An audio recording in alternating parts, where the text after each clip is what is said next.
I never saw a man meet death with finer courage. Don't let her stay in there too long.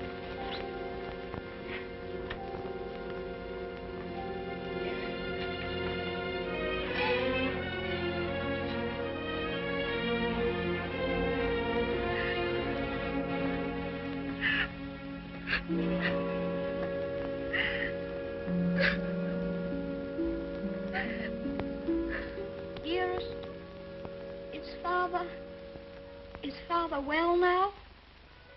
Yes, dear. He's well. He's quite well. But we have no one left now but each other. No one at all. My baby.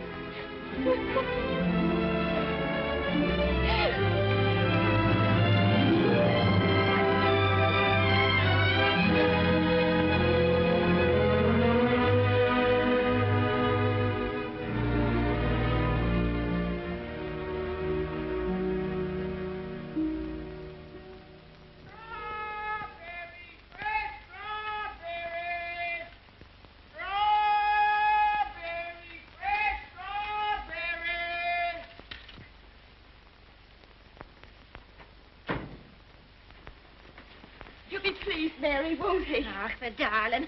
To think of him getting the like of that for his birthday. Sure, he'll be the happiest boy in all Brooklyn till he falls off of it.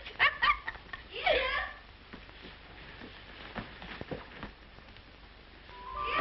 All right, Betty. Oh, dearest. Look. Mary's brother, Michael, has made it for me. And Mary's given me this book. It's The Adventures of Robin Hood and His Merry Men. Listen. Back varlets, touch maid Marian at your peril. However many you be, I defy you all. See, dearest, you're maid Marian, and I'm Robin Hood. They crowd around you. I'll never leave your side, however many there are. Oh. Now, dearest, you cry out, help me, Robin Hood. Help me, Robin Hood. Help. Varlets, no, I've got Help. There. Oh. Isn't that? You like it? Oh, my. Of all the events in my life, this is the most magnificent. Do you really like it, darling? It's what you wanted? It's exactly what I wanted. Oh, I do hope it is. Only you will be careful, won't you, and not let it run away with you or anything. I suppose I'm about the safest bicycle rider in the whole of Brooklyn. Do you mind that now, huh? No? Can I ride it now, dearest? Can I go now? Oh. I can't wait 1 minute. Mr. Hobbs has to see it, and Dick. Can I go now, dearest? At once? Yes, dear, only do be careful. There we are. Quiet now. Betty, do be careful of the street cars because you get off the sidewalk. Wait a minute. Yes. Goodbye, dear. Goodbye. Oh, be careful.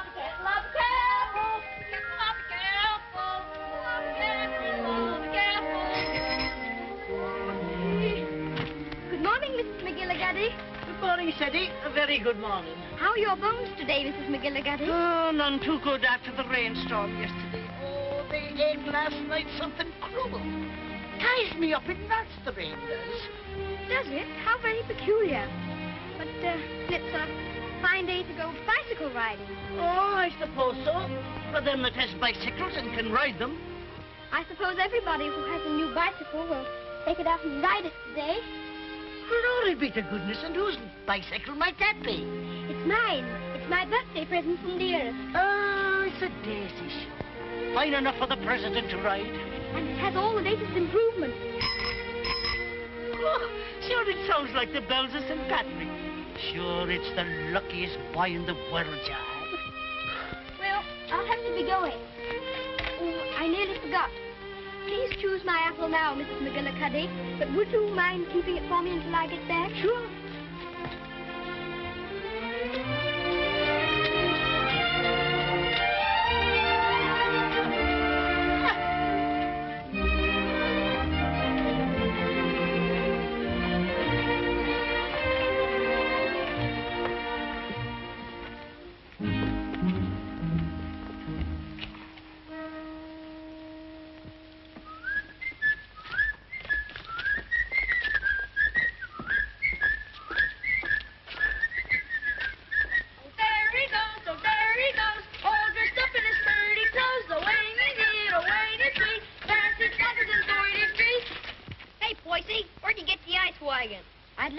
ride, please. Give us a little ride, will you, Bub? I'm sorry, no. Scared I'll get it dirty? No, but I'd rather ride it myself. Hey, English, when'd you get back from dear old London? I'm not English. I'm an American. Now, where'd you get that kind of gab? My father was English, if it's any of your affair. Ooh, does your mother know you're out? Don't you dare talk about my mother. Mama's pet, Mama's pet, Mama's pet. I think you'd better take your hand off that wheel. Want to make anything out of it? I want to make you get out of the way. You don't dast, you sissy cat.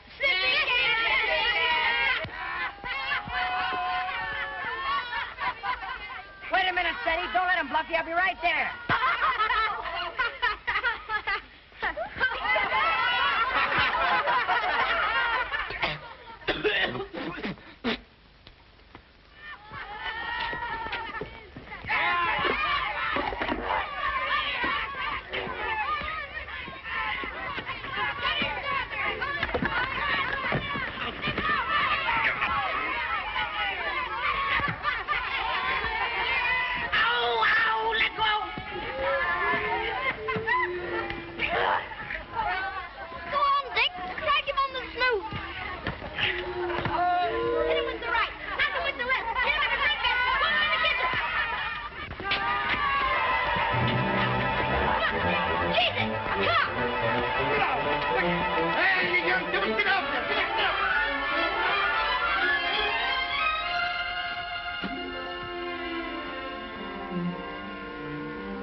Why couldn't that copper leave us alone? We had him licked. Thanks terribly for coming to my rescue, Dick. Next, that makes us even for me giving you the mumps. They didn't even scratch it. Gee willikers, where'd you swipe that? The Earth gave it to me. Isn't it magnificent? It's a lollapalooza. I want you to be the very first person to ride on it. Oh, thanks.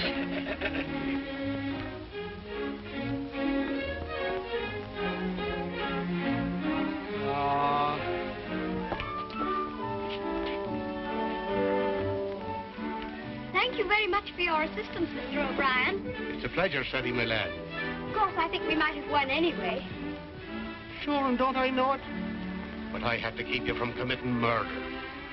I tell you what, Dick. I'll just go once around the block, and then you can ride it down to Mr. Hobbs' store. Make it later, because right away I got to go see my brother Benno. He's going out west. Who is he? Where? Texas? No, Chicago. Oh, that would be splendid. Riding mustangs and shooting bears. Here's my brother Ben now. Come on, Dick. I've got to leave. Well, come on down to Mr. Hobbs' store as quickly as you can.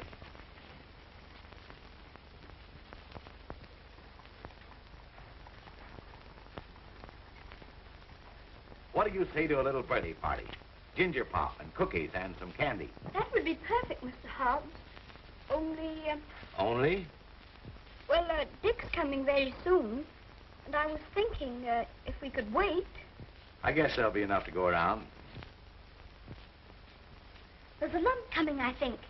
Quite a big one. What are you reading, Mr. Hobbs? That's the way they go on now. British aristocracy. I've got no use for 'em. Earls and marquises going around as if they was lords of creation, wearing their coronets. Did you ever know any marquises, Mr. Hobbs? Or earls? I should say not. I'd just like to catch one of 'em inside here, that's all.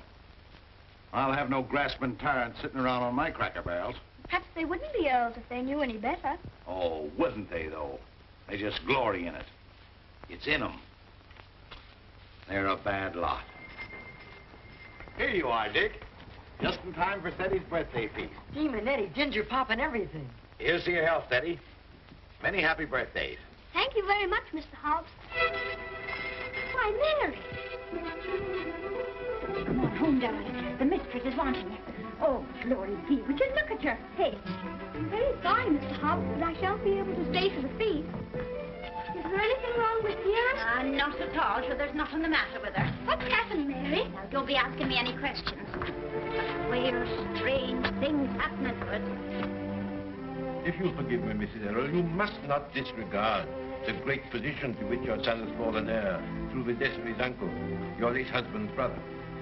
But what it amounts to, Mr. Havisham, is that you want to take my boy away from me. Mrs. Errol, you must remember that I'm acting quite impersonally and simply as the lawyer of the Earl of Dorincourt. The Earl of Dorincourt disowned his son and has refused to recognize his grandson until now. Why should I give up my boy? Oh, I'm afraid I've been very stupid, Mrs. Errol. I should have told you. My instructions are that you shall accompany Lord Fauntleroy to England. Oh. However, I must remind you that Lord Dorincourt is not very friendly toward you. He's an old man and has always had very strong prejudices against America and Americans, and was bitterly opposed to his son's marriage. He's fixed in his determination not to see you. You will live at the lodge, and a suitable income will be provided for you. The only stipulation is that you make no attempt to visit your son at the castle, nor even enter the park gates. There's your sister, Mary. Hello, Bridget. Why, what's the matter? Mrs. Michael, it's worse. There's no money. We can't pay the rent. I don't know what I'm going to do about the children. I'll let you not be bothering me now, Bridget. I've more important things to attend to. I wonder what your husband's wishes would have been in this matter. You knew my husband? Yes, I knew Captain Errol well and liked him, as everybody did. He was greatly attached to his old home. Yes, I know. He, above everyone, would have appreciated what this means to your son. The very great advantages he'll have. Yes, you're right. My husband would have wished it. Mr. Havisham, I must ask you to let me tell Freddie about this in my own way and in my own time. He must never know his grandfather dislikes me. If he did, it would make it harder for them to be friends. Very well. Your son will thank you for this when he's a man. I hope his grandfather would love Freddie.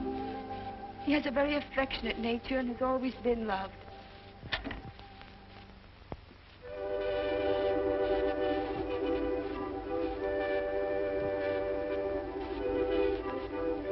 This is Mr. Havisham, dear, whom your grandfather has sent to see us, all the way from England. How do you do, sir? So this is little Lord Fauntleroy.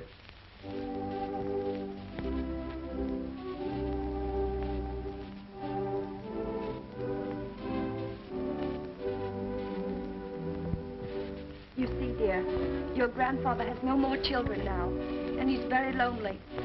So he wants us to go and live with him in England.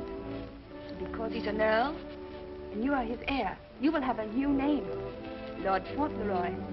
And someday you will be the Earl of Dorincourt. Oh, dearest, do I have to be an earl? None of the boys are earls. Can't I not be one? I'm afraid it can't be helped, dear. Just think, dear. Soon we'll be starting for England. Do we have to go to England, dearest? I'd much rather not. Oh, what will Mr. Hobbs say? Anything else, ma'am? How much is your table butter? 13 cents a pound, ma'am. 13? Why, the last I bought was only 12.5 cents. That must have been last month. It's 13 today. Oh, indeed. Well, never mind the butter. Heavens and earth, if prices go any higher, we'll all starve to death. Nay. Good day, ma'am. Hello, Sadie. What's the matter? Mr. Hobbs, do you remember what we were talking about yesterday morning? It seems to me we was talking about England. Yes, and earls, don't you remember? Oh, yes. We did touch them up a little. That's all. You said you wouldn't have them sitting around on your cracker barrels. So I did. And I meant it, too. Just let them try it, that's all. Mr. Hobbs, one is sitting on this barrel now.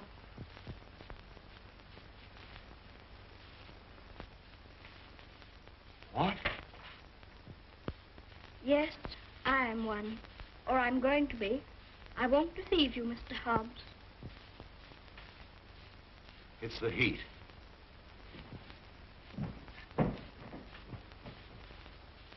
It is a hot day. How do you feel? Got any pain? Thank you, I'm all right.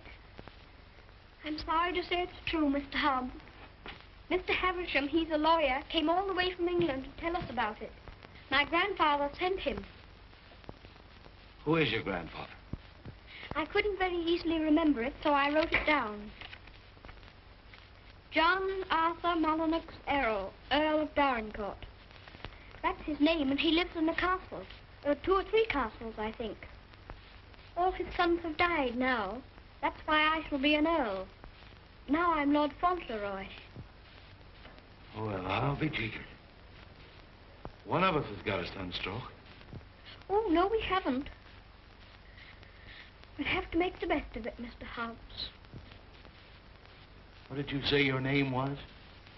Cedric Errol, Lord Fauntleroy. Well, I am jiggered. Well, you always did talk more English than American.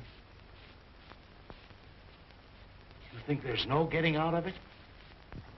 I'm afraid not, Mr. Hobbs. Dearest says that Father would wish me to do it. But if I have to be an earl, I can try to be a good one. I'm not going to be a tyrant, Mr. Hobbs. And if there's ever to be another war with America, I shall try and stop it.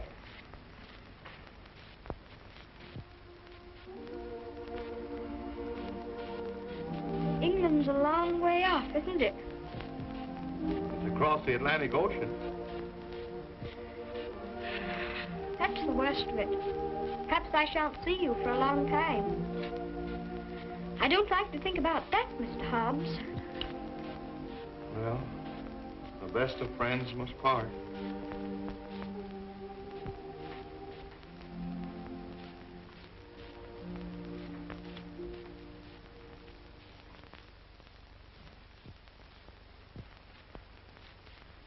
I'm afraid, Mr. Havisham, our American food must seem very strange to you. A little, ma'am.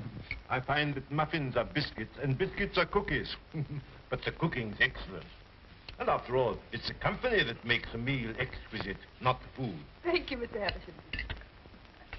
When you're an earl, you'll give splendid dinners in one of the most beautiful castles in England. Do you know, I'm not sure I know exactly what an earl is. And I think if anybody's going to be one, he ought to know, don't you? Would you mind explaining it to me? Well, someone is made an earl generally because he's done some service to his sovereign or some great deed. Oh, that's like the president. Oh, is it? Is that why your presidents are elected? Yes, sir. When a man is very good and knows a great deal, he's elected president. Then they have torchlight processions, and bands, and everybody makes speeches. I used to think perhaps I might like to be president, and I never thought of being an earl. No, being an earl is rather different from being a president. An earl is generally of very ancient lineage. What's that? Very old family. Extremely old. Oh, that's like the apple woman. 100, I should think. She's of such ancient lineage, it'll surprise you how she can stand up. And the rain makes it worse. The first Earl of Dorincourt was created an earl hundreds of years ago. Well, well, that was a long time ago, wasn't it, dear? Many earls have been very brave men and have fought in great battles. I should like to do that myself. My father was a soldier and a very brave man, as brave as George Washington. I'm glad earls are brave. That's a great fountain. Would you excuse me a moment, please? There's someone I must see. Oh, certainly, of course. There's another advantage of being an earl. Some of them have a great deal of money. That's a good thing to have. I wish I had a great deal of money. Do you? Why? Well, there's so many things a person can do with money. A little tent to put her stall in, and a stove. And I'd give her a shawl, because then her bones wouldn't feel so badly.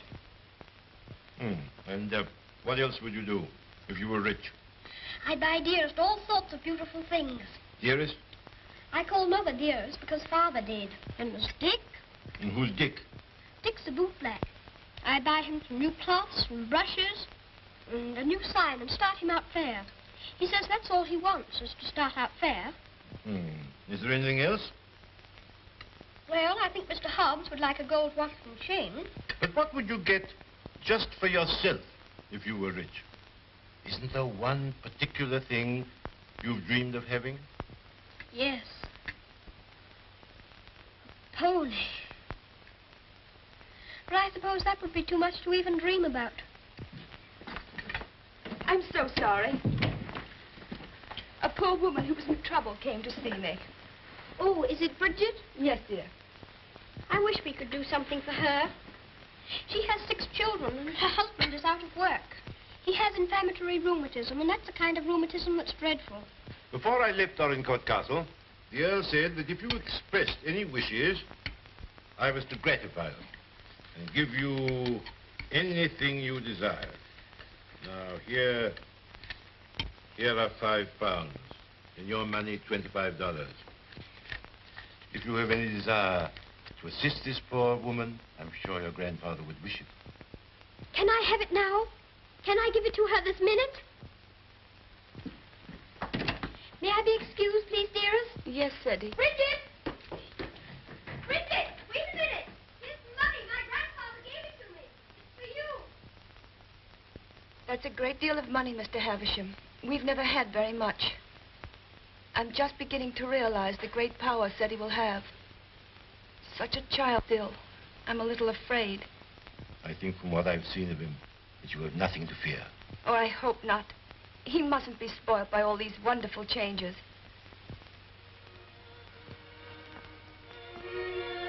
She cried. She said she was crying for joy. I never saw anyone cry for joy before. My grandfather must be a very good man. It's more agreeabler being an earl than I thought it was going to be. In fact, I'm almost quite glad I'm going to be one.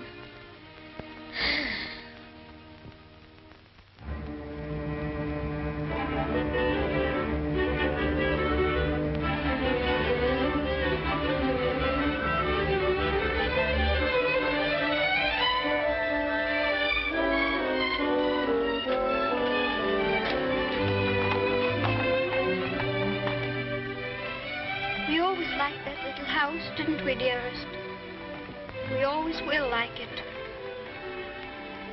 Yes, darling. Yes.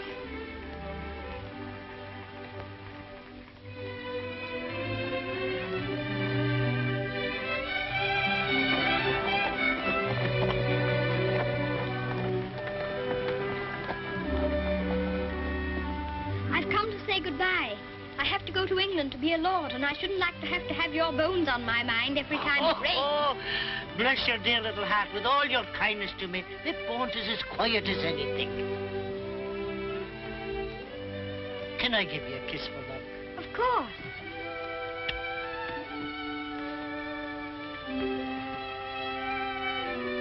Here's an apple to eat on the boat. Thank you very much. Oh, no, darling. Why should you pay? As my late husband used to say, this one's on the house. Thank you again. Well, goodbye.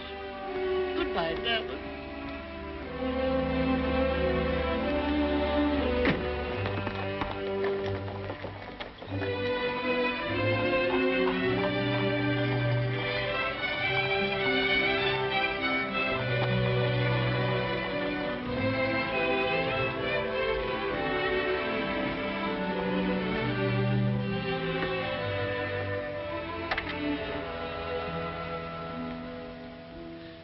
Well. Well. Well. Well. Well, goodbye. I hope trade will be good. Gee, if trade gets any better, I'll be rolling around in diamonds and pearls. That would be splendid, wouldn't it? I hope you have every sort of luck and happiness. Thanks, same to you, and I hope you think about us sometime when you're way over there, they say, on foreign soil.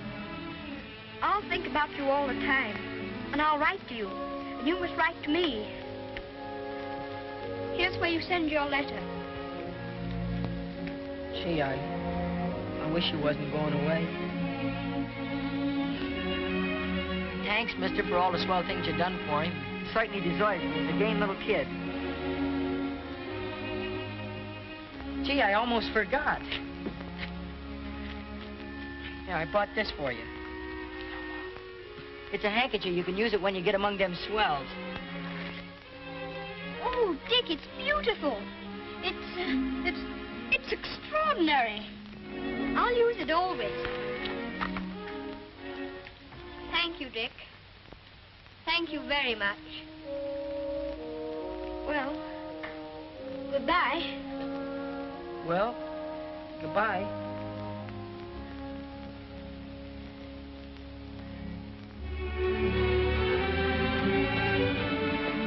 Would you mind very much not going in with me? I think this time I'd better be alone. Certainly, I quite understand.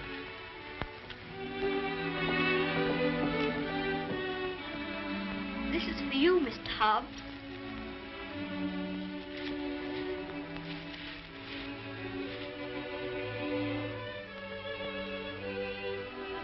It'll look fine when you're smoking it. Why, Sadie, that's just what I wanted for a long time. This is my real present, Mr. Hobbs.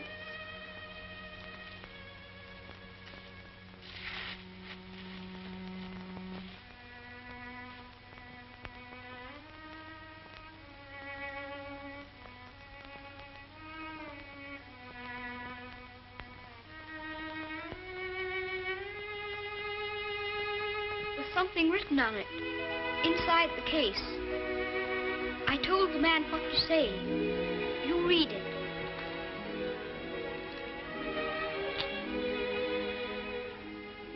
From his oldest friend, Lord Fauntleroy, to Mr. Hobbs. When this you see, remember me.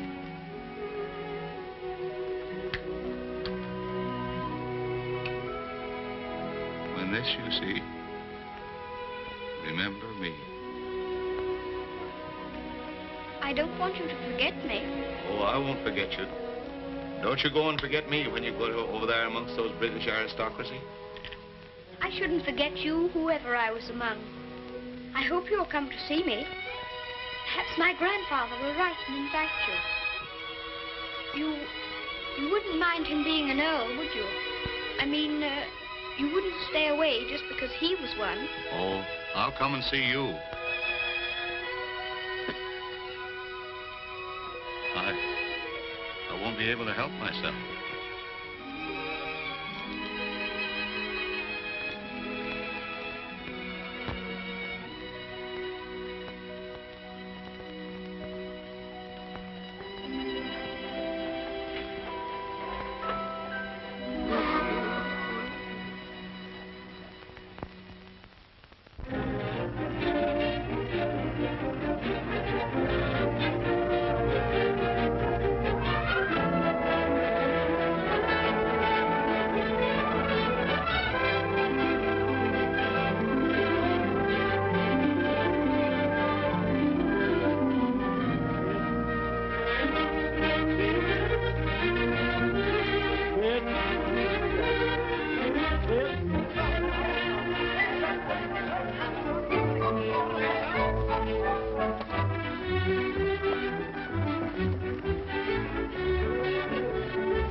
Castle, dearest? No, this is Court Lodge, where you're... Here's Mary. We had a splendid time in London, Mary. I'm so glad you came before us, Mary.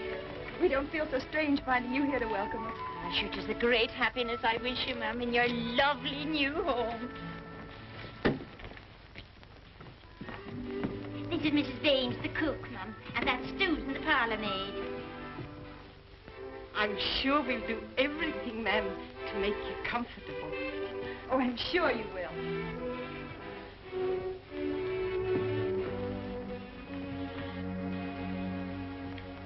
I must say goodbye.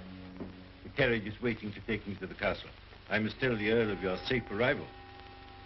He needn't go tonight. I'd so like to have him with me my first night here. No, I'm sure Dorincourt won't expect his grandson tonight. Tomorrow will be time enough.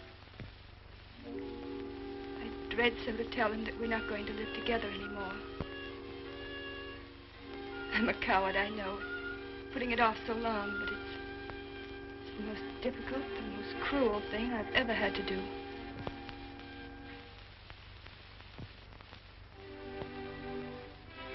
I wish you'd tell his lordship, please, that I'd rather not have the money. You mean the income he wishes to settle on? I have a little money of my own. It's quite enough to live simply on. I must accept the house, of course, because that makes it possible for me to be near Seti. I'm grateful to him for that, but... He'll be very angry. He won't understand it at all. I think he will understand. He must understand that I can't accept money from a man who hates me so much that he's separating me from my boy. I'll deliver your message.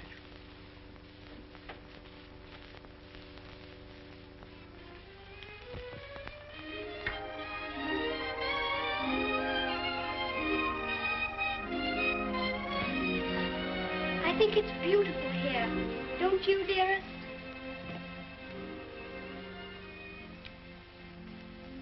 Seti, darling.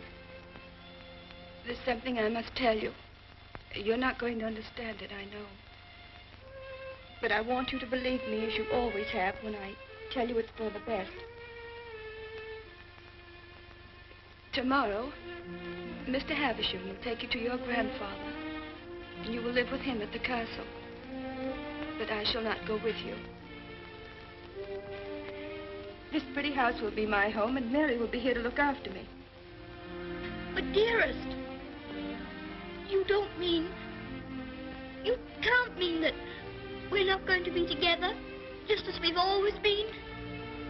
Oh, no, I can't. I couldn't. I won't.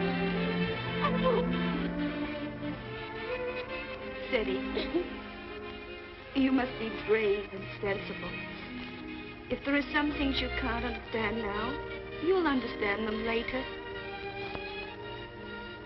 It's best for you to live there. There are good reasons why it is. You mean you want me to go away from you? Of course not, darling. But now you're growing older, and we must trust, help one another without asking any questions. You know, Seti, your grandfather loves you, wants you to love him. He's so kind, he wants you to be happy, to make other people happy. But, dearest, I can't be happy without you. But you won't be without me all the time. I'm not far from the castle here. You'll run in and see me every day. You'll love the castle. There'll always be something new and interesting to tell me. And I'll have things to tell you. Oh, Seti, we'll have such good times together. We'll be finding things out, both of us. We'll be explorers. Yes. Like Mr. Stanley and Mr. Livingston. That'll be exciting. And every night, when it grows dark, I'll put a candle in the window to guide you through the jungle, Mr. Stanley.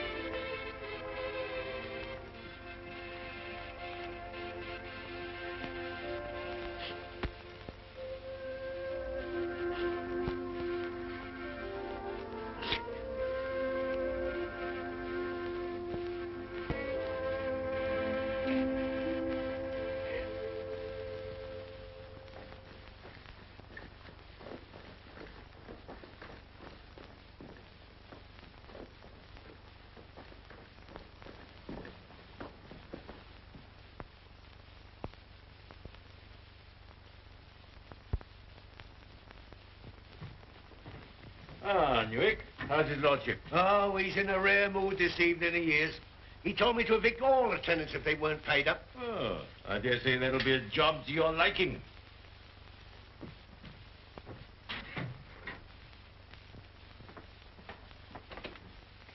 Oh, sir.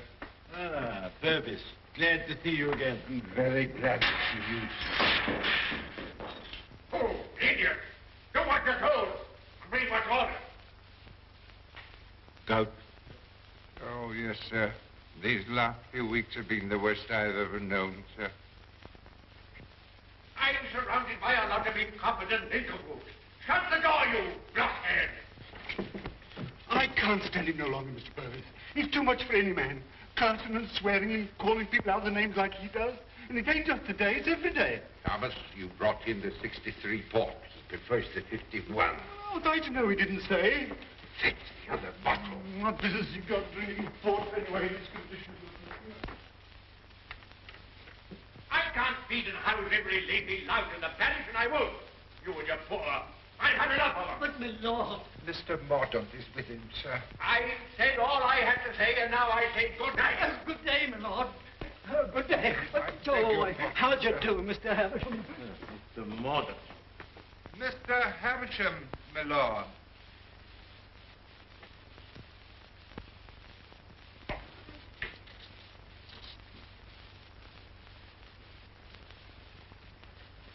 Well, Havisham. Lord? Come back, have you? Put that cushion right for me, will you? I careful.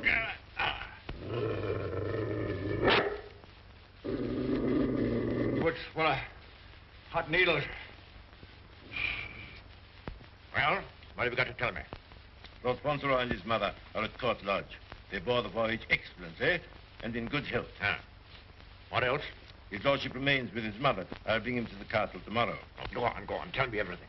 What sort of a lad is he? Never mind about the mother. What sort of a lad is he, I say? It's rather difficult to judge the character of a child of 9. A fool, huh? Clumsy cub. I don't know much about children, but I thought him rather a fine lad. Healthy? Well grown, eh? Apparently healthy, quite well grown. Straight limbs, well enough to look at. Rather handsome, my lord, as boys go. Huh. Although I'm scarcely a judge. I dare say you'll find him a little different from most English children. Oh, no doubt of that. American children are the most impudent and worst brought up in the world. I've heard that often enough. In his case, I would hardly call it impudence. The difference is, I think, that he's lived more with older people than with children. But I should call it a mixture of maturity and childishness. Exactly. Beastly, impudent, bad manners. That's what it is. I have a message to deliver from Mrs. Errol. I want none of her messages. The less I hear of her, the better. But this is rather an important one. She prefers not to accept the income you propose to settle on her. What's that? What do you say?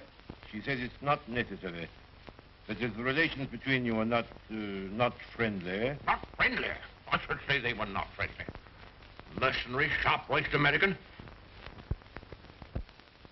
Lord, you could hardly call her mercenary. She's asked for nothing. Ah, all done for effect. She thinks she can wheedle me into seeing her. Thinks I shall admire her spirit, but I don't. She shall have the money sent to her whether she likes it or not. She won't spend it. I don't care whether she spends it. She shall have it sent to her. She shan't tell people that she's got to live as a pauper because I'm doing nothing for her. Huh?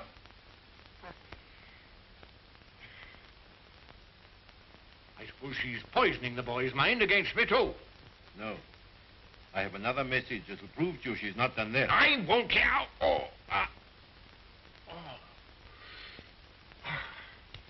She asks you not to let Lord Fauntleroy hear anything that might lead him to understand that you're separating him from her because of your prejudice against her.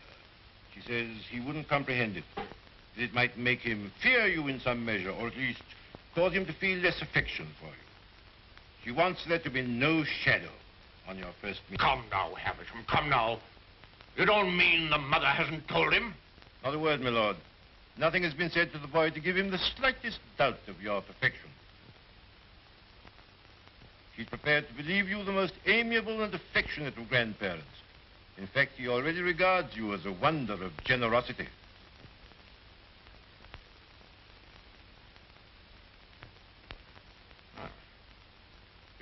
Huh? I would suggest, my lord, that Fauntleroy's impressions of you depend entirely upon yourself. I make a further suggestion, that you'll succeed better with him if you take care not to speak slightingly to him of his mother. The boy's only 9. Nevertheless, those 9 years have been spent at his mother's side. She has all his affection. So he thinks me generous, eh?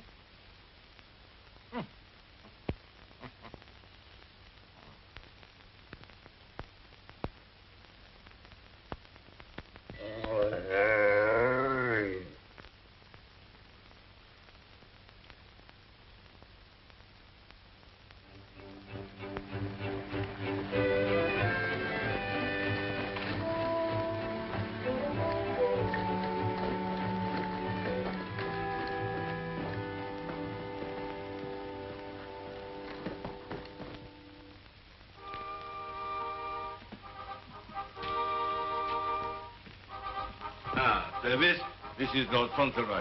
My lord. How do you do? Thank you, my lord.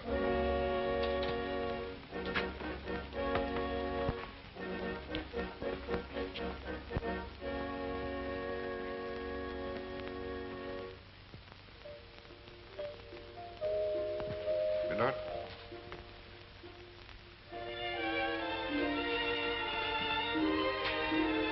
This is Lord Fauntleroy, Mrs. Mellon.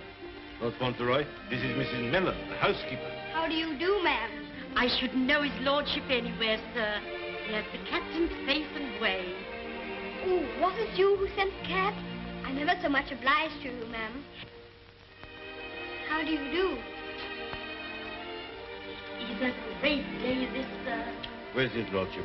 In the library, sir. Lord Fauntleroy is to be sent to him alone.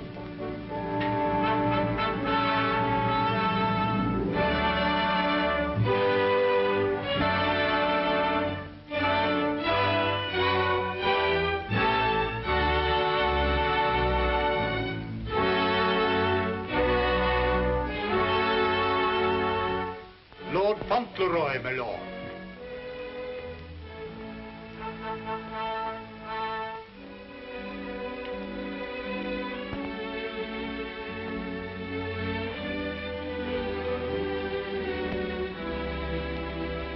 Dougal, come back, sir.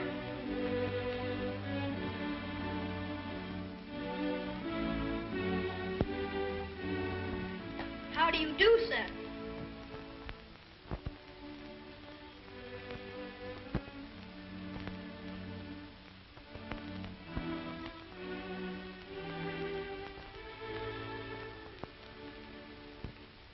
Are you the Earl? I'm your grandson that Mr. Havisham brought. I'm Lord Fauntleroy.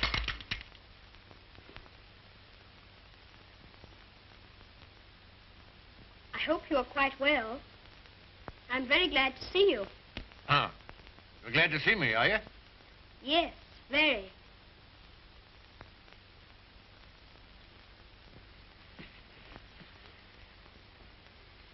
I kept wondering what you would look like if you'd be anything like my father. Oh, and am I?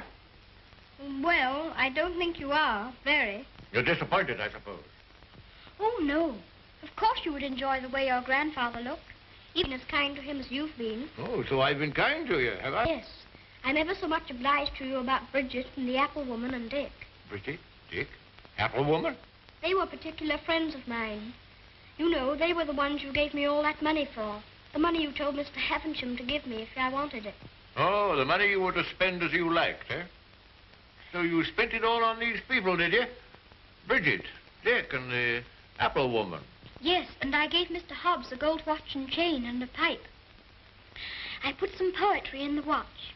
It was, "When this you see, remember me." I'm going to miss Mr. Hobbs very much. Who is Mr. Hobbs? He was our grocer. Fancy vegetables and groceries, you know. He's my closest friend. Mr. Hobbs is a very clever man. Do you know he can recite the Declaration of Independence right through? Oh. What's the matter? I just remembered you might not like to hear about the Declaration of Independence. I forgot you were an Englishman. Huh? You forgot you were English too, didn't you? Oh, no, I'm an American. You are English. Your father was an Englishman. I was born in America. You have to be an American if you're born in America. You don't... I beg your pardon for predicting you. Mr. Hobbs says that if there's ever to be another war, that I should have to be an American. But I promised him that if there were to be another war, I should try to stop it. You would? Dinner is served, my lord. Now, be careful, man. Be careful. Careful, man, careful. Oh. Oh. Would you like me to help you? You can lean on me, you know. Once when Mr. Hobbs hurt his foot with the potato barrel falling on it, he used to lean on me. You think you could do it? I think I could. I'm very strong. I'm 9, you know. You lean on your stick on one side and on me on the other. Well, you may try. Just lean on me. I'll walk very slowly. Don't be afraid of leaning on me. I'm all right, if it isn't a very long way. You see that old fellow in red velvet? He was the 10th Earl of Dorincourt. King George I decorated him for services during the war with Spain and Austria. He was tremendously strong. Bend a bar of iron between his hands. You get your strength from him. How very interesting. Did you ever try putting your foot in hot water and mustard? Mr. Hobbs used to. Arnica is a very good thing, too, they tell me. Ah, thank you. I'll try it.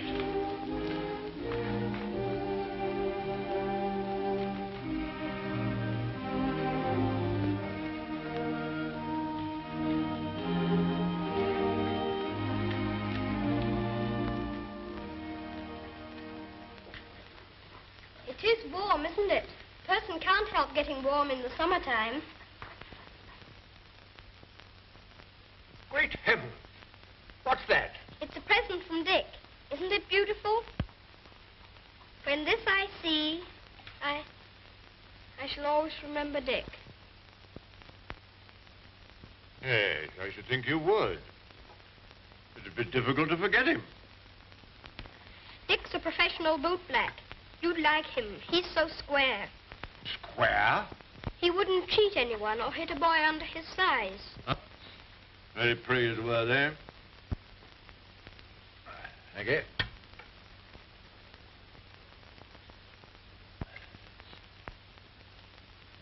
What's the matter? Don't you like your soup? Oh, yes. I was just wondering. Wondering? Wondering what? You don't wear your coronet all the time, then?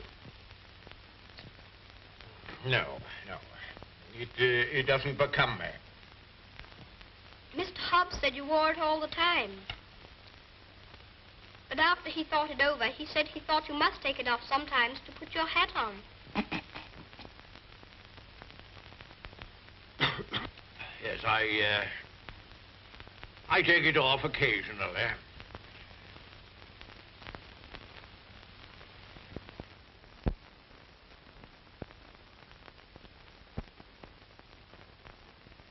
You must be very proud of your house.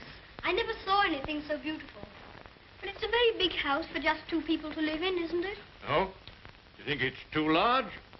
Well, I was only thinking that if 2 people lived in it who are not very good companions, they might get a little lonely sometimes. Hanky, do you think I shall make a good companion? Yes, I think you will. I think you should be almost as interesting as Mr. Hobbs. Huh. Mr. Hobbs and I were very great friends. He was the best friend I had, except...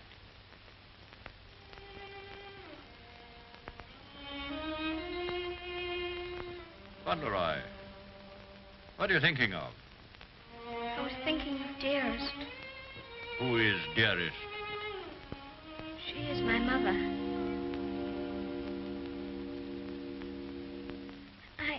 I think I'd better get up and walk up and down.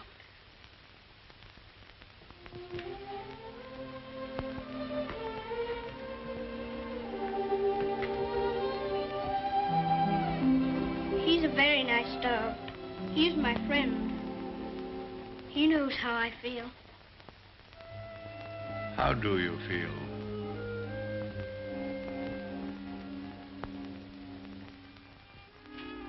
Come here.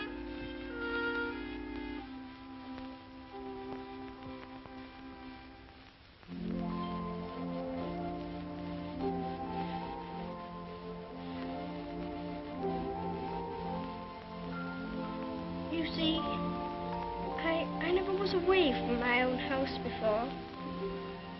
It makes a person feel a strange feeling when he has to stay all night in another person's castle instead of his own house. But Dearest is not very far away from me. She told me to remember that. And after all, I'm 9, you know. And I can look at the picture she gave me.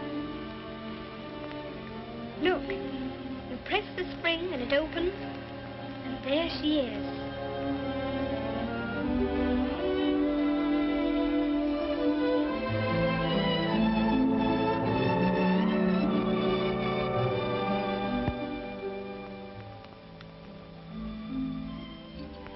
I suppose you think you're very fond of her. Yes, I do think so, and it's true. Mr. Hobbs and the others were my friends. But Dearest is my close friend. My father left her to me to take care of. When I'm a man, I'm going to work and earn money for her. Oh. What do you think of doing? Well, I did think of going into business with Mr. Hobbs. But I should like to be president. We'll send you to the House of Lords instead. Well, if I couldn't be president, and if that's a good business, I shouldn't mind. The grocery business is dull sometimes. Yes, so the House of Lords. But it's the business that every Earl of Dorincourt goes into. I shall have to talk to Dearest about it.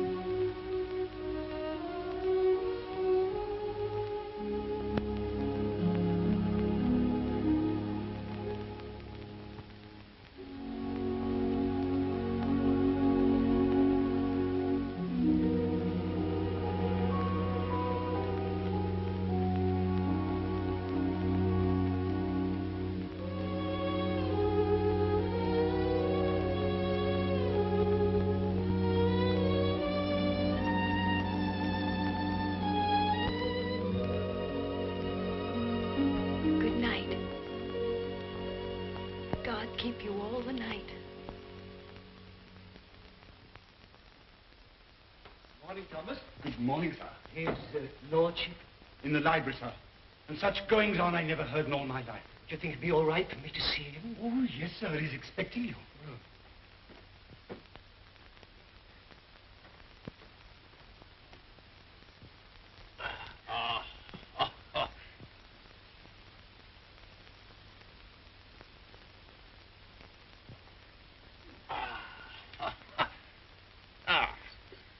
Morning, Mordaunt. Found a new employment, you see. Any good at marbles, Mordaunt? My muscles are a little stiff, my lord, but I'll see what I can do. Oh, pity about that. I'd forgotten about your age.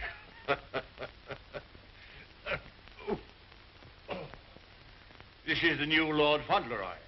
Fauntleroy, this is Mr. Mordaunt, rector of the parish. I'm very glad to make your acquaintance, sir. I'm delighted to make your acquaintance, Lord Fauntleroy. Well, what is it this morning, Mordaunt? Who's in trouble now? It's one of your tenants, my lord. Higgins of Edgefarm. Uric has told him that if he doesn't pay the rent, he must leave the place. He's a bad tenant. Always behind, Uric tells me. He's devoted to his wife and children.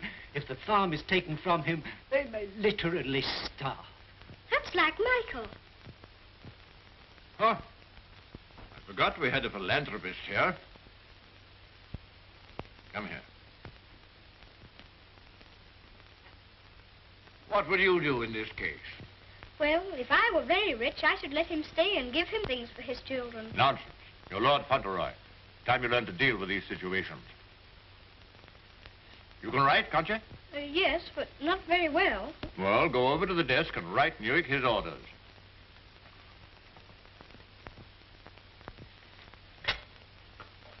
Now, what must I say? You must say... Higgins is not to be interfered with for the present.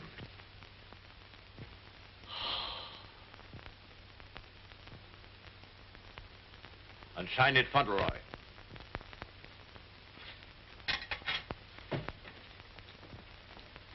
Do you think it will do?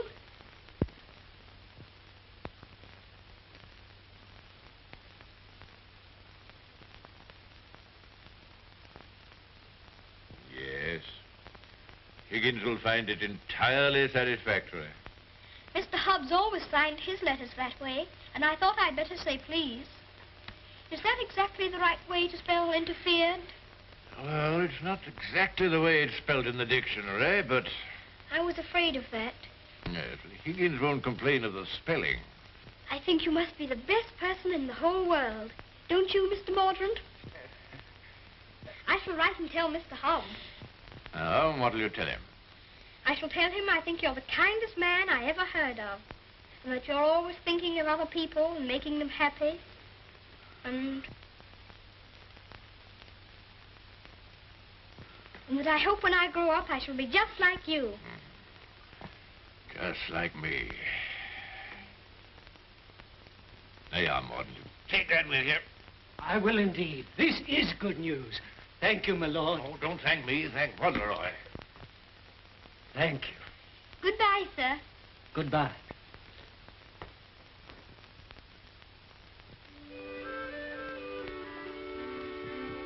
May I go to see Dearest now? I think she'll be waiting for me. There's something for you to see in the stables first. Ring the bell. In the stables? If you please, I'm very much obliged, but I think I'd better see it tomorrow. She'll be expecting me all the time. Ah, very well. We'll order the carriage. And you don't care to see what's in the stables? Oh, I do, I do. Oh, it doesn't matter. It's only a pony. Pony? Whose pony is it? Yours? Mine. Yes. Oh, I never thought I'd have a pony. I never thought that. How glad Dearest will be. You give me everything, don't you? Wouldn't you like to see it? Of course I want to see it. I want to see it so much I can hardly wait. But I'm afraid there isn't time. You must see your mother this afternoon. You can't put it off till tomorrow? Why, she's been thinking about me all morning, and I've been thinking about her. Oh, you have you? I'll ring the bell.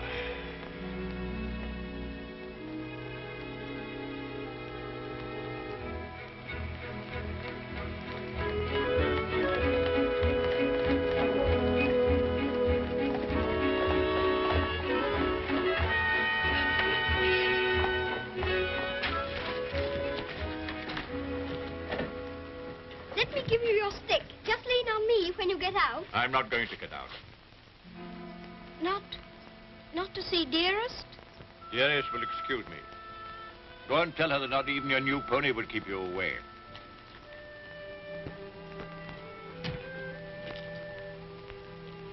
She'll be disappointed. She'll want to see very much. I'm afraid not. The carriage will call for you as we come back. Drive on, Jeffries.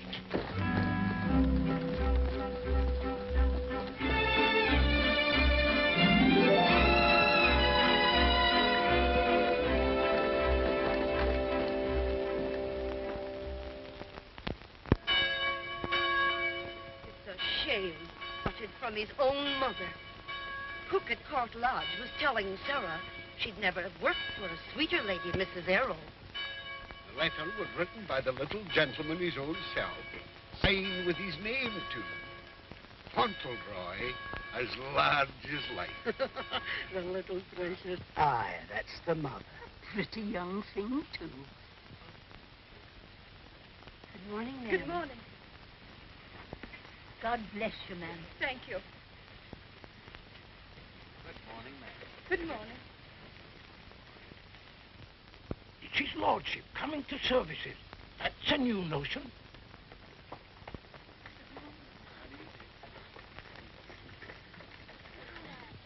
They say even his gout's improving.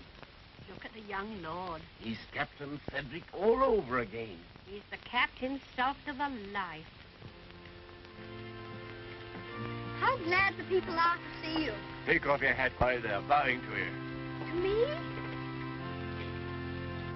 How do you do? God bless your lordship. Long life to you. Thank you.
Oh, is this Mr. Higgins?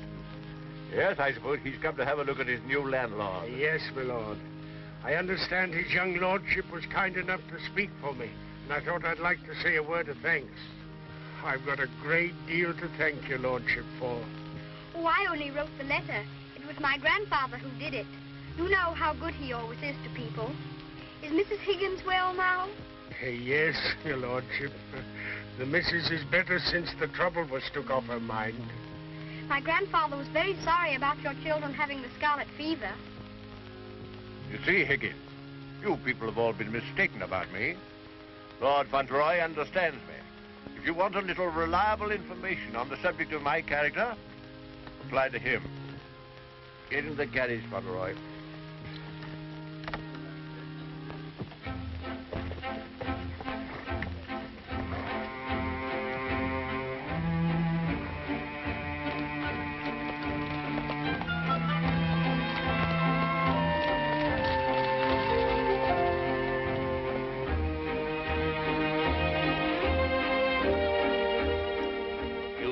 Mother very much?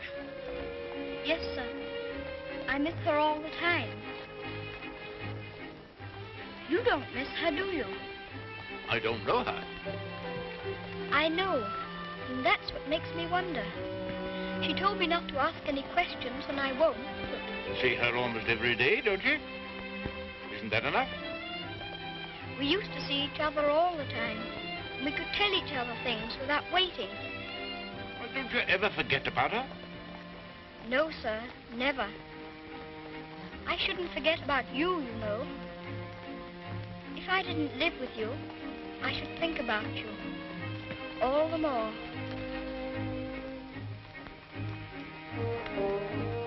On my word, I believe you would.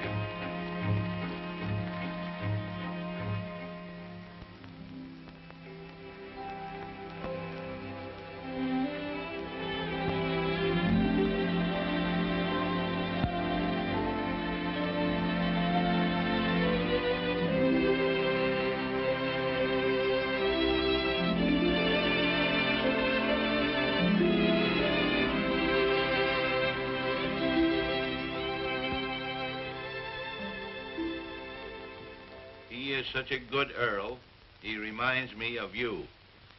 He is a universal favorite. Well, reminds me of you. Think of that now.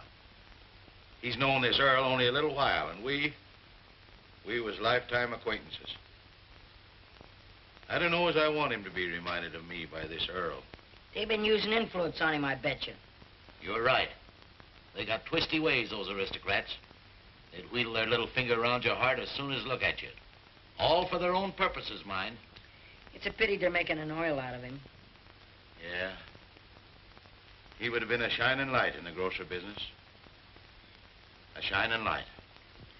Do you know any particulars about that stuff like castles and oils? No, not much. Except they're haughty and mean. Sure as a Jim Dandy letter he wrote. Almost as good as seeing him. Only it ain't, of course. Oh, he was a plum daisy of a kid. I bet you sometimes he wishes he was back here. I do. You lonely? Oh, not so bad.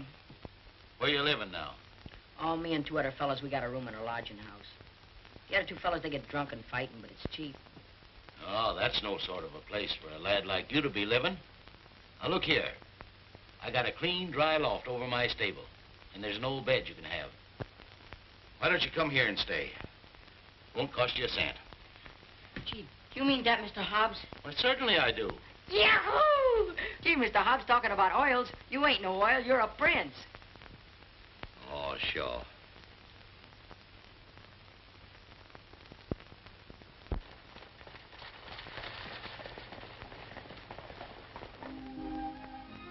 I wonder whether he will have an American accent. My dear, won't it be interesting if he has the Dorincourt eyebrows? When do we see the mother? Shh. I believe she's supposed to be kept in the background.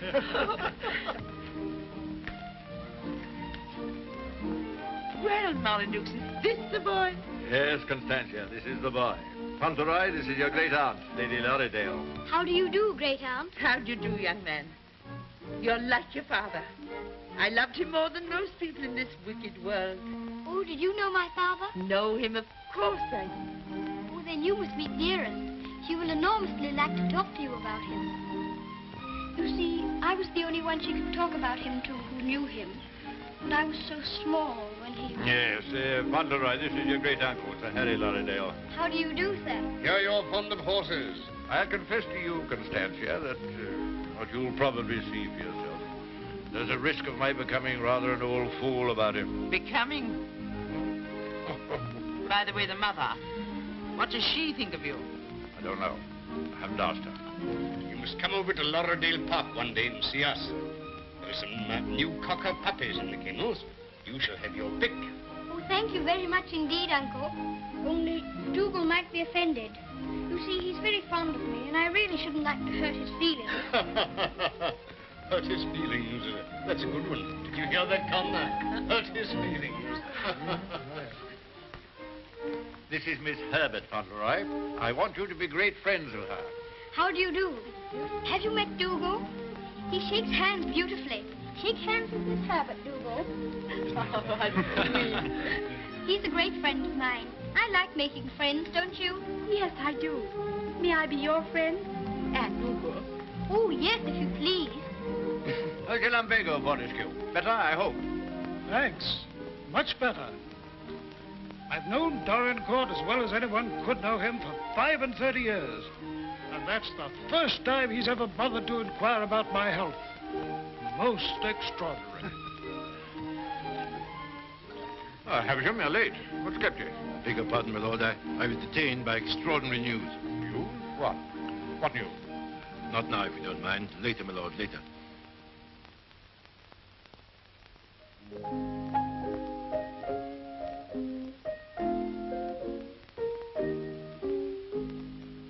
The young May moon is beaming, love. The glowworm's lamp is gleaming, love. How sweet to roam through Mona's grove, while the drowsy world is dreaming, love. Then awake till rise of sun, my dear. The sage's glass will shun, my dear. Or in watching the flight of bodies of night, he might happen to take thee for one, my dear. Charming, charming. What a sweet song. Delightful, my dear. Thank you, my dear. Thank you. Do you like music? Yes, I like it when you sing it. Dear my Lord Fauntleroy, why do you look at me so? I was thinking how beautiful you are. Oh, Fauntleroy, make the most of your time. When you're older, you'll not have the courage to say that. Nobody could help saying it. Don't you think she's pretty, too? Well, we're not allowed to say what we think. Lord Fauntleroy shall say what he thinks. I'm sure he thinks what he says. I think you're prettier than anyone I ever saw, except Dearest. I think she is the prettiest person in the world. I'm sure she is. And I must tell her how kind you've been to me. I never was at a party before, and I've enjoyed myself so much. Oh, I beg your pardon.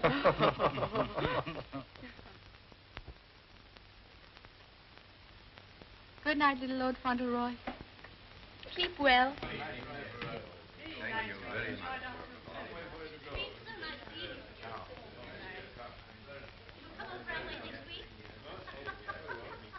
Good night. So glad you came.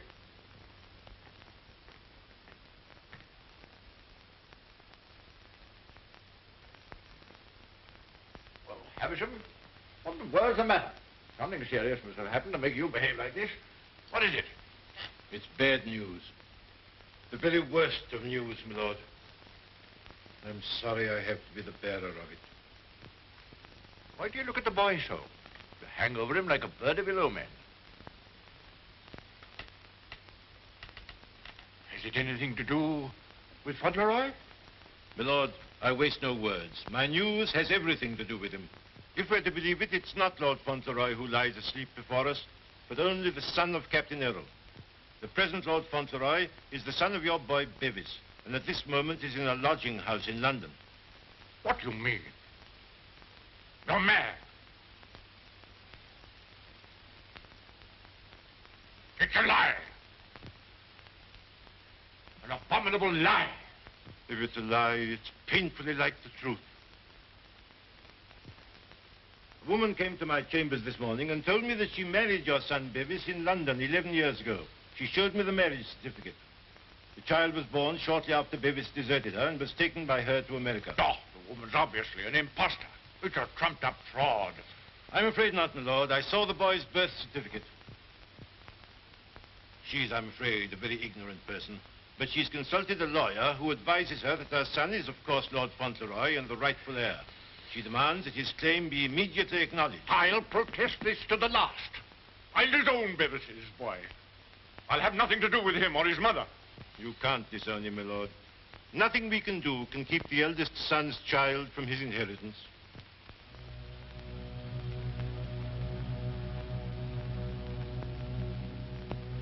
The woman you say is an ignorant, vulgar person, eh?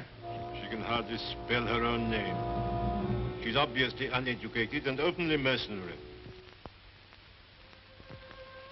And I objected to his mother. I suppose it's retribution. If anyone had ever told me I could be fond of a child, I wouldn't have believed them. I always detested children. My own more than most. But I'm fond of him. Oddly enough, he's fond of me. You know, Havisham, I'm not popular. I never was. But he's fond of me. Never was afraid of me. Always trusted me. Yes, Havisham. He'd have filled my place better than I filled it. He'd have been an honor to the name. You rang, my lord? Take Lord Fauntleroy to his room.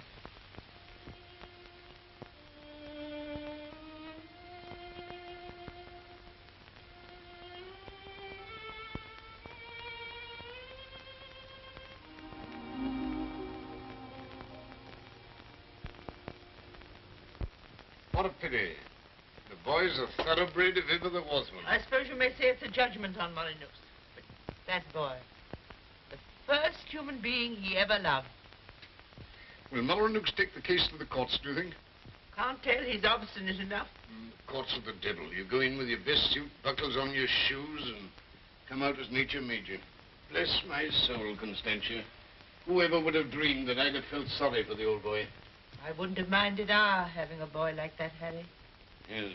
Bit of luck for us, old girl, if we had. Huh? I'll tell you one thing. If his little lordship loses his title, the village loses the best friend it has. Aye, that's right. And I'll tell you another thing. It'll drive the Earl mad if this goes wrong for him.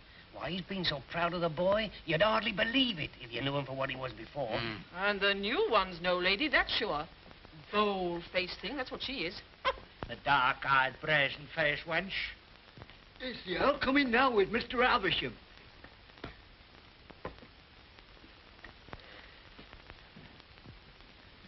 You've someone here calling herself Lady Fauntleroy. I want to see her. Aye, come the ways, my lord. This way, my lord.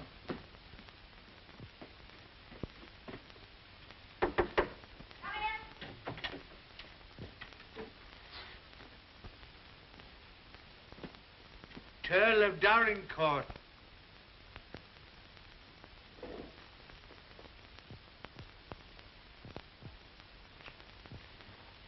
Pleased to meet you, I'm sure, my lord.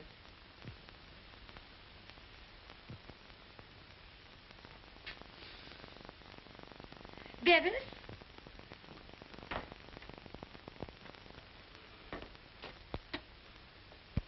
Go shake hands with your grandpa.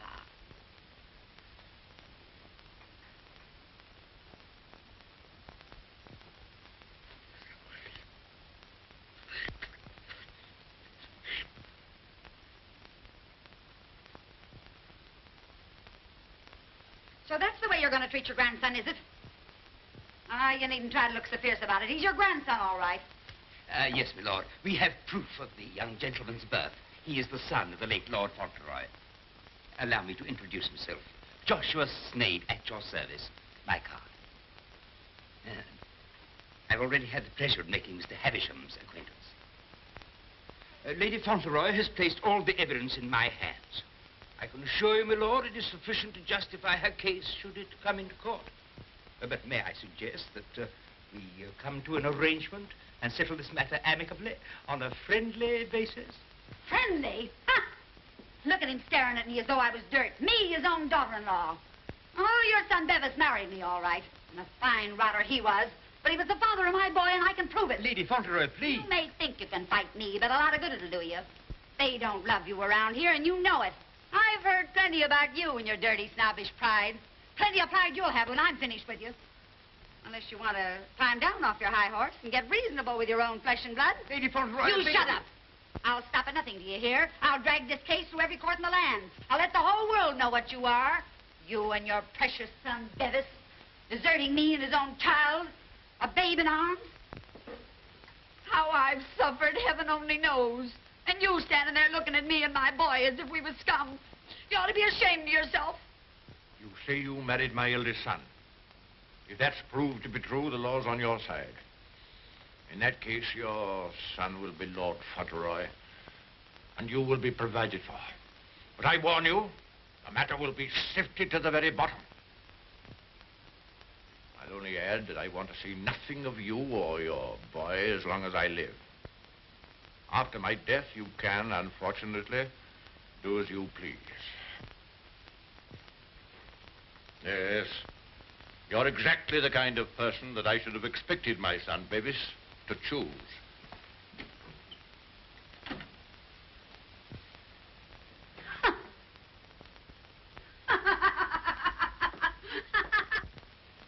I'm afraid, Dorincourt, there can be no two opinions.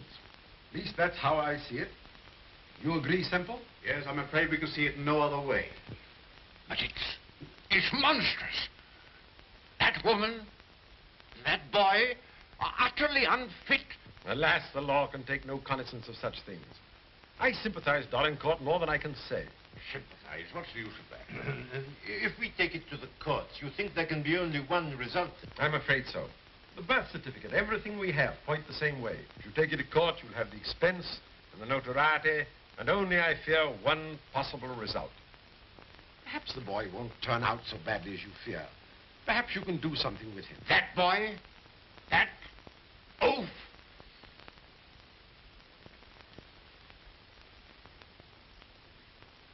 With the other one.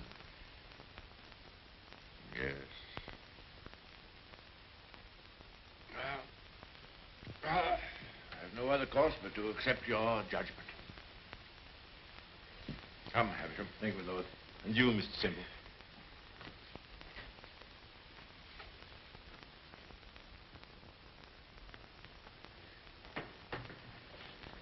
It's the Earl, ma'am. The Earl himself. Show him in.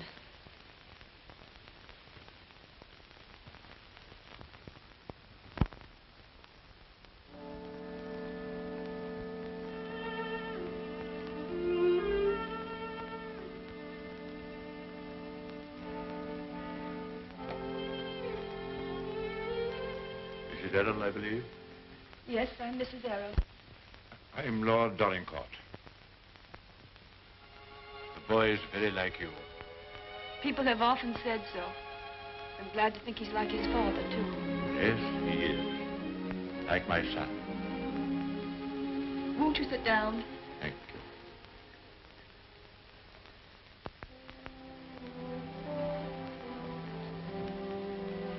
I've come to tell you that I've had the very best, the highest legal opinion.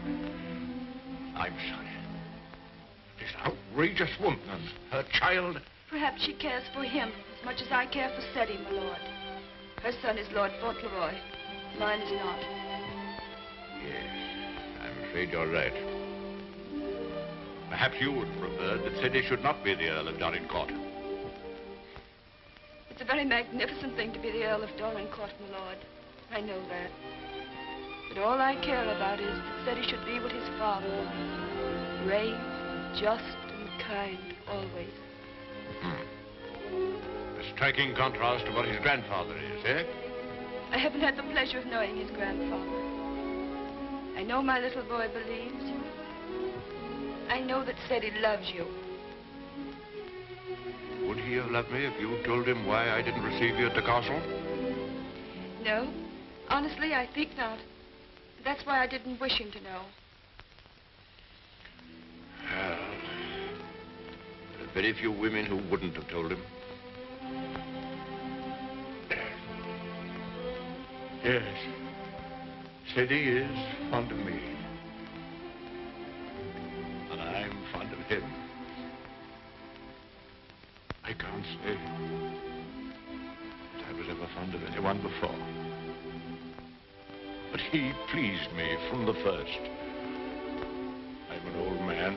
I was tired of my life. But he's given me something to live for. More than that. More than that. I'm proud of him. I was satisfied to think that one day he'd be taking my place as head of the family. I'm miserable. Miserable.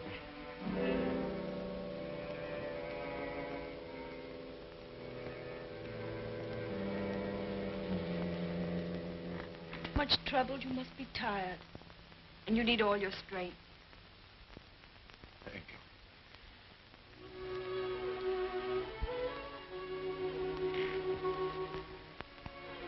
Perhaps it's because I'm miserable that I've come to you. I used to hate you. I've been jealous of you. This wretched, disgraceful business has changed all that. After seeing this repulsive woman who... Well, I felt it would be a relief to come to you. I'm an obstinate old fool, I suppose. I know I've treated you badly.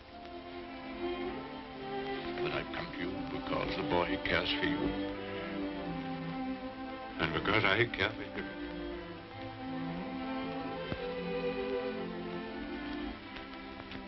treat me as well as you can. For the boy's sake.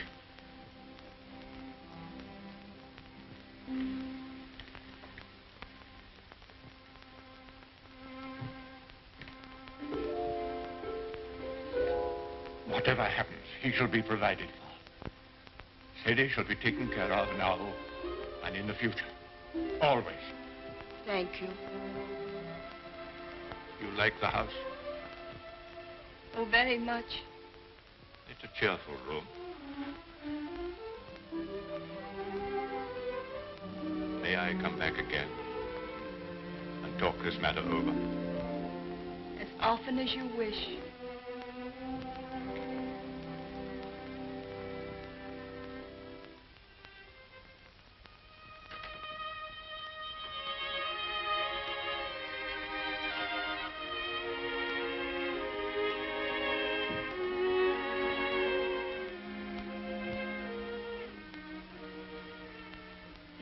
Bad news, haven't you? Yes. The worst. And I'm not Lord Fauntleroy anymore, am I? No. She's beaten me. Then the other boy, he will have to be your boy now, won't he? Like I was? No. But he'll have to live in the castle if he's Lord Fauntleroy, won't he? Common little brat shall never enter this place in my lifetime. I'll take care of that. Then I can still be your boy, even if I'm not going to be the Earl, just like I was before. My boy. Yes, you'll be my boy as long as I live. And by Jove, sometimes I think you're the only boy I've ever had. Then I don't care about the Earl part at all. I thought, you see, that the one that was going to be the Earl had to be your boy. That I couldn't be. I shall never take anything from you that I can hold for you. Come what may, you shall have all that I can give. All. And dearest, will her house be taken away from her? No. You can take nothing from her. Nothing from either of you. Come. Time to oversleep.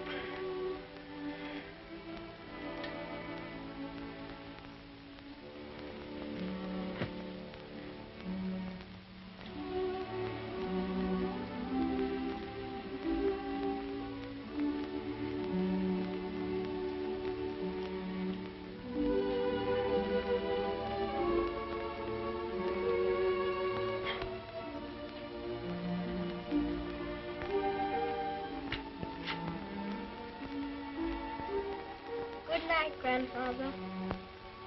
Good night, my boy.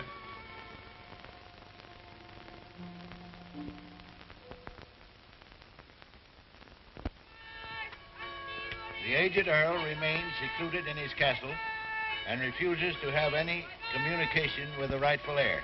Oh, we know that stuff. They've been printing that for the past weeks. Is there anything new about SETI? Yes, here it says, the prospects do not look very bright for the false claimant, Cedric Earl of Brooklyn. Well, I'm jiggered. At last, they've succeeded in robbing him out of being an earl. I thought you was against oils. So I am. Ain't it just like him? Cheating the poor kid out of his rightful estates? Now, what's going to become of him? Well, I know one thing. He done everything in a well for me, and he can always come back here and have half of my shoe shining business. Well, now, I'll tell you, Dick. I'd always had it in my mind that said he would come in with me someday. He'd be a shining light in the grocer business. The new Lady Fauntleroy was formerly an actress. She is said to have played in New York and London. Continued on page 5. Here's a picture of her.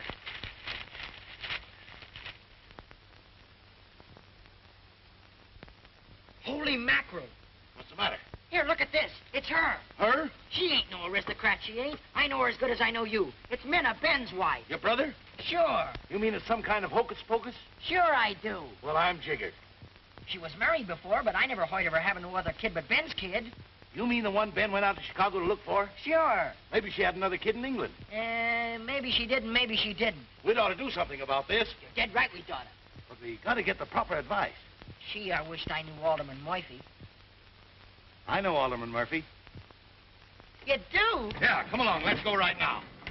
Them Earls, they've always had a spite against us Americans ever since the Revolution. What a place. What a hole. I'm sick to death of it. Cooped up here, week in and week out with nobody to talk to. You're complimentary. I wasn't meaning to be. And grateful. You're getting your money, aren't you? Business is business, you know. Business. I'm sick of business. I want some fun. Why don't you go up to London for a while? London? Not on your tintype. Nothing but please that old devil up at the castle better than to see me clear out. Well, I'll stay here in this rotten country pub. You've lived in worse places in your time, I've no doubt. That's none of your business. You keep a civil tongue in your head or I'll hand you your walking papers. I wouldn't. What do you mean? Just what I said. I wouldn't try anything like that, Minna. I'm Lady Fauntleroy to you. Men. Why, it's Lord Dorincourt. Why, this is a pleasure, a real pleasure, I'm sure. Won't you take a... Hello, Minna. Why, hello, Dick.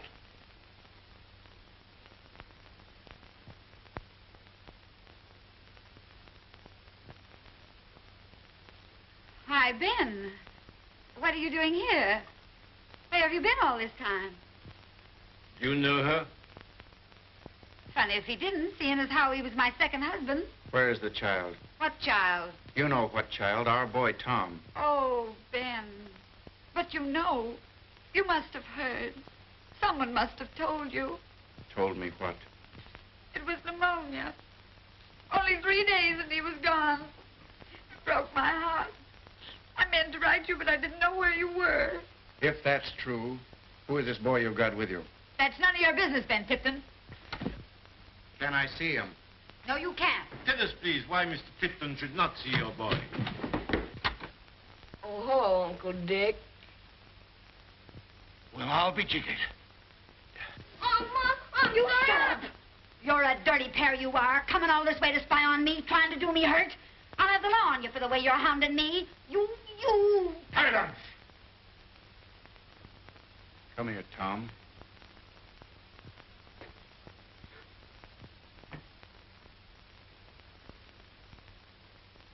I knew nothing of this, my lord, I assure you. There's a little matter of a forged birth certificate. But I swear to you. Oh, never mind, Havisham. I've had enough of this. Too much. The sooner the pair of you are out of this country, the better. Come on, Havisham. You'll be sorry for this, you will. It's prosecution, that's what it is. It's robbery.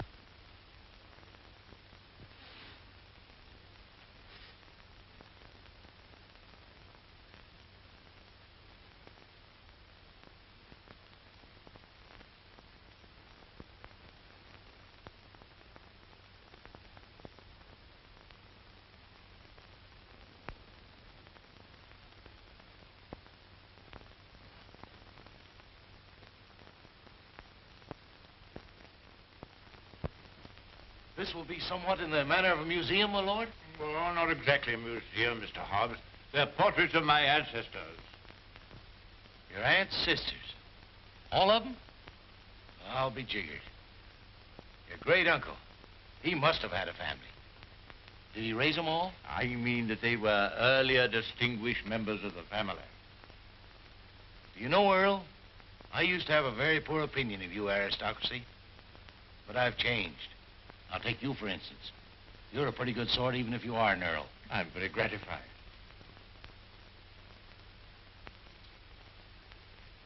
A bit gay, wasn't he? Yes, that's why I have the gout, Mr. Hobbs.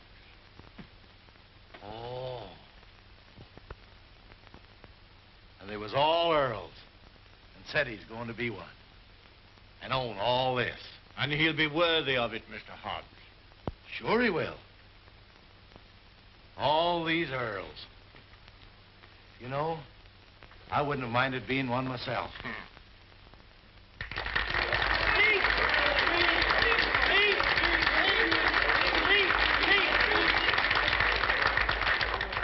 very much. It's such a lovely day. I always like having birthdays, but never one so much as this because you're all so kind to me. My grandfather wants everybody to be happy and comfortable, and I'll want it too when I'm grown up. I think that's all because I'm not very good at making speeches, but I must say that I'm very much obliged to you for liking my birthday. Ripping little nipper. Ain't he a daisy? I'll bet you boys elect him king someday. I didn't know the little fella could talk so good. Why, he makes a better speech than Alderman Murphy. By Jove.